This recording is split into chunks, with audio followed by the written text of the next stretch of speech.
Hello everyone, I'm Meteorologist Charlie Ironmonger. Thank you so much for joining me today for your noon news and weather update from the First Alert Desk. Now we've got details out of Farmville about a fatal shooting that took the life of a woman this past weekend. Now police say the shooting happened on Saturday on West Perry Street. They found 50-year-old Chantel Joyner dead inside the home, a single gunshot wound. Evidence at the scene identified Ronald Williams as the gunman, and a warrant was obtained for first-degree murder. Authorities say Williams lived at the house, and they believe the two were in a relationship. Police say on Sunday, Williams was found at a home in Wilson County after he experienced a suspected medical emergency. He later died at Wake Med in Raleigh. Police say an autopsy is scheduled for Williams, and their investigation is ongoing. Now, we also want to turn our attention to a rape arrest in Onslow County. Onslow County deputies arrested 20-year-old Michael Hilfiker yesterday. Hilfiker is accused of raping and having indecent liberties with an 11-year-old child on January 21st, according to warrants. Now, he was charged with statutory rape of a child by an adult, statutory sex offense with a child by an adult, and indecent liberties with a child. Hilfiker was taken to the Onslow County Jail without bond. He's scheduled to appear in court later today. And now for your weather forecast. Again, we've got quite the weekend heading our way. Of course, we were probably sitting there saying, "Oh, Charlie, weren't you guys singing the same tune last weekend?" Well, you could, you're right. You're right in that regard. This time around, it does look like we are looking at more of a classical setup for eastern North Carolina snow. So if you were to, again, compare confidence levels in that snowfall forecast between last week at this point and this week at this point, I think this week we are a little bit higher in terms of overall confidence in that snowfall potential than where we were last week. Of course, we really saw everything come together by the time we reached Thursday of last week. And this week, we are anticipating that same sort of accuracy bump coming as we get closer and closer to the weekend. Right now, this is what it looks like outside in Morehead City. 30-degree air temperatures, feels like 23 degrees when you factor in a variable breeze at 7 miles an hour. Washington right now, still sitting below freezing. 31 degrees along the waterfront there in Beaufort County. West-southwesterly wind at 10 miles an hour. Feels like 22 degrees out there. Your current air temperatures, again, right now hovering right around freezing. Some of us at freezing at 32 degrees, others a little bit below, but we are going to warm up a little bit later on today, likely getting into the upper 30s this afternoon. We are noticeably colder today than where we were yesterday at this point, but winds starting to shift out of the southwest will help keep our air temperatures from getting too cold later on tonight. So for the rest of this afternoon, again, plan on temps getting mid to upper 30s as we head towards 2, 3, and 4 p.m. As we head through tonight, skies will remain clear, but so long as we maintain that southwesterly breeze, we have got an opportunity to avoid the teens coming up tomorrow morning. Yeah, it's still going to be cold outside, don't get me wrong. Just because we're not at 17, 18 degrees doesn't mean it's not going to put a chill in the bones. 24 degrees by 7, 25 by 8, 29 by 9. Finally hitting freezing by the time we reach 10 a.m. tomorrow morning. Now, of course, everybody is not really wondering about what's coming up for this afternoon, what's coming up for tomorrow. Everybody is looking forward towards the weekend. And right now, over the next several days, we really aren't going to be seeing too much change in the forecast. Yeah, winds are going to be shifting at times, but here you can see, again, clear skies all the way through Wednesday morning, Wednesday afternoon to Wednesday evening, even extending through Wednesday night into your Thursday morning. But of course, we're looking at more than just the effects of a high pressure system you're seeing there. We have cold air that's going to be rushing in from that cold front as we head through Wednesday.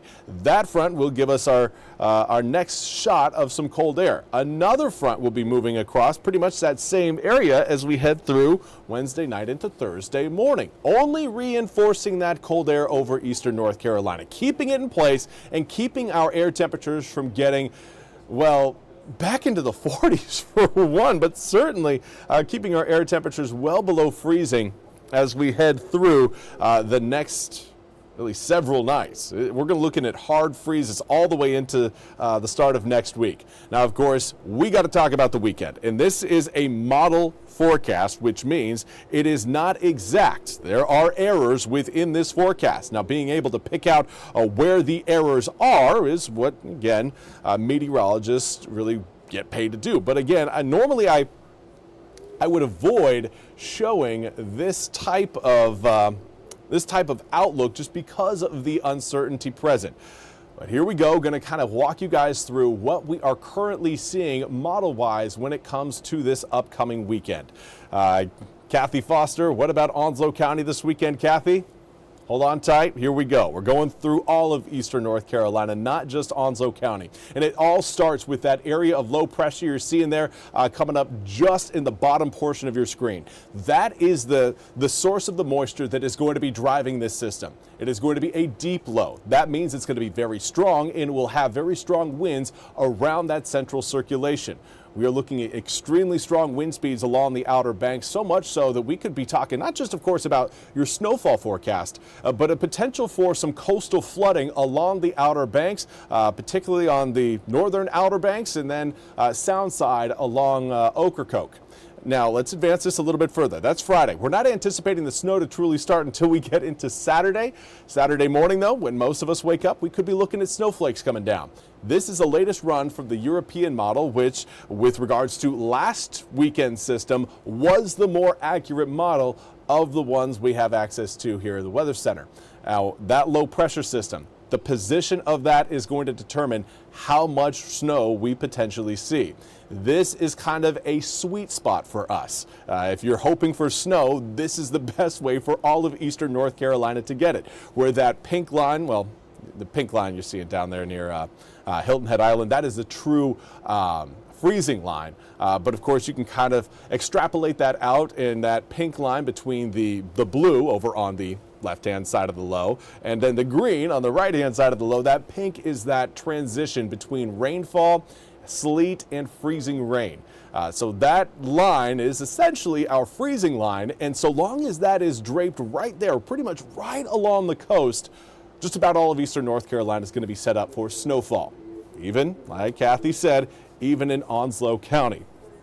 Now, this is just the beginning of the system. This is Saturday at noon. This is going to be a system that actually pulls away from eastern North Carolina by the time we get to Sunday around lunchtime. So we are still expected to see, again, some snowflakes coming down as we head into Sunday morning, if that low holds at its current position. If that low decides it wants to move a little bit further off to the east, that is going to reduce the amount of moisture present across eastern North Carolina, and it will reduce how much snow we could potentially see out of this system. It will also help reduce wind speeds as well, so there is certainly some positives there. We really don't want to have to deal with coastal flooding on top of a snowy forecast. That's just too many headaches to deal with all at once. But of course, we can also see that low shift the other way, shift further back. That's east. Pointing west. There we go. If that low decides it wants to shift its way further west, that's going to introduce us to more warm air. And while it will bring in more moisture into eastern North Carolina, it's going to transition into more sleet and freezing rain and potentially even straight up rain out of this system if it, again, shifts westward. So that's what we are looking at.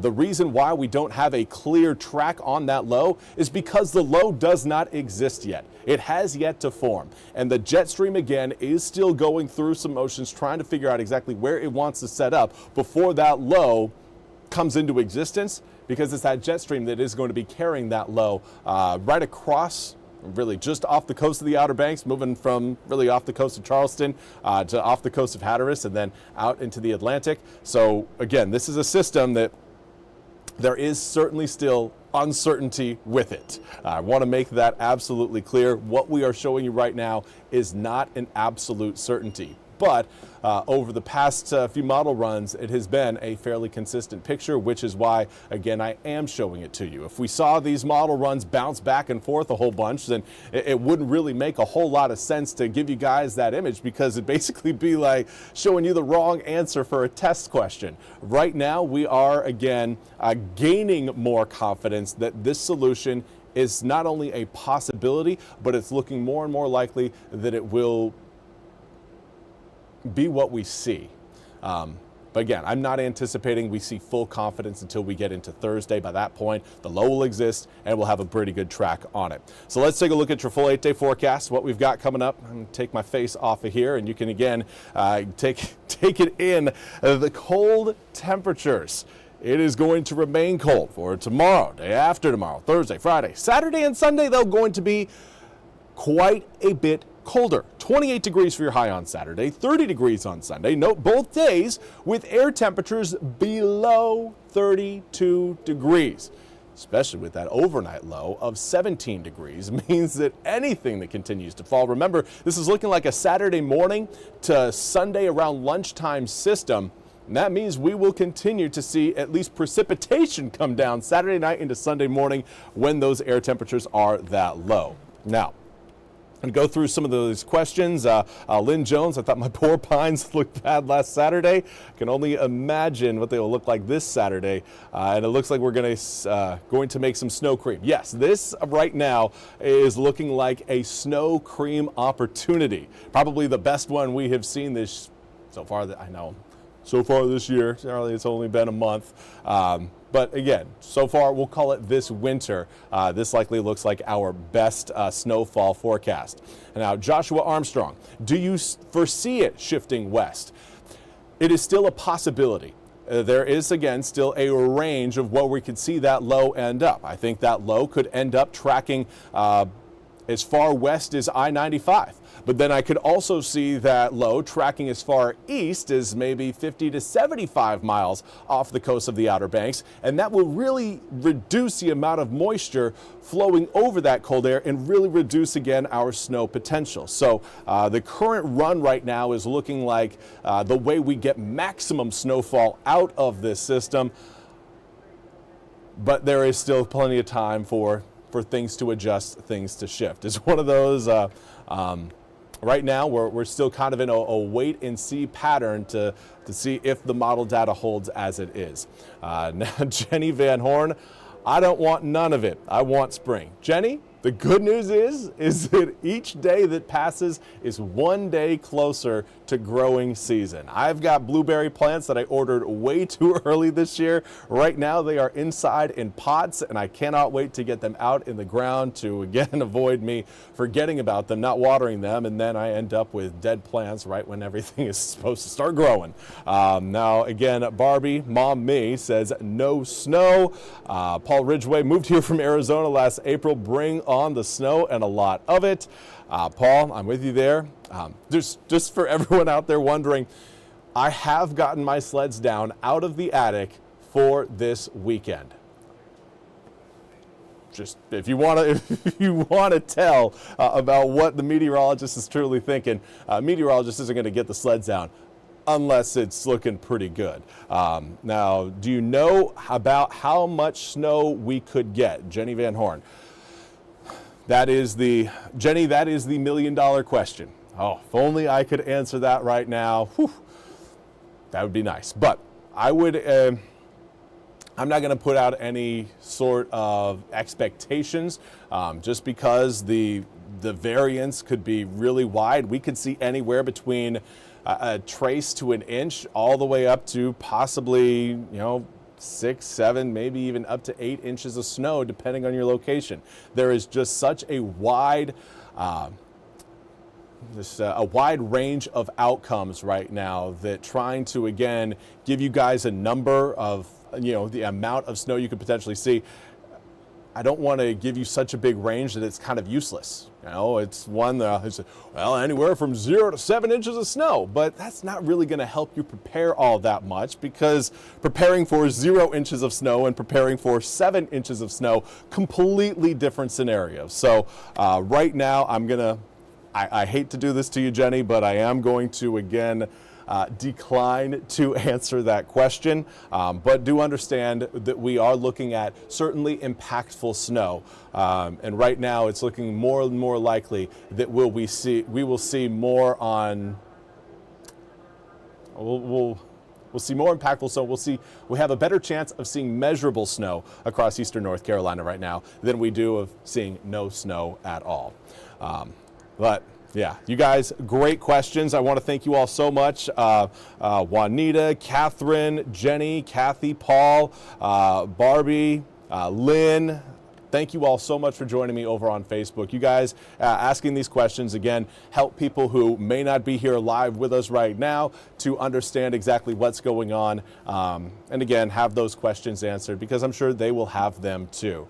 Now, Barbie Mom, if you have your sleigh out, oh boy, we might be getting some snow.